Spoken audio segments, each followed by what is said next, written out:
धम्मपद पापवग्गो गब्बमेके उपजन्ति निरयं पापकं मिनो सग्गं सुगतिनो यन्ति परिनिब्बन्ति अनासवा।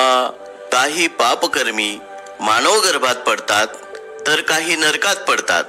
ज्यांना सुगती मिळते ते स्वर्गात जातात, जे निर्विकार झाले आहेत ते परिनिर्वाण पावतात.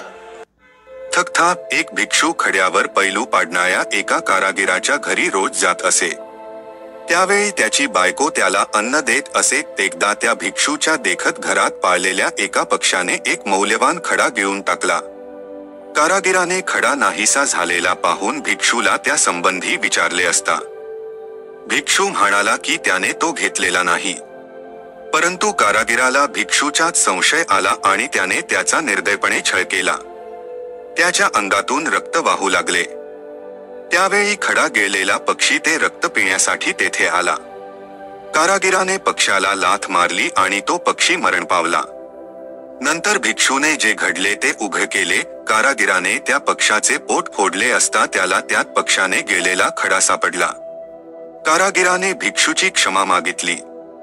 जेव्हा भिक्षूंनी बुद्धांकडे वरील घटनेचा विषय काढला तेव्हा बुद्ध म्हणाले की आपली कृतीच आपला जन्म निश्चित करते.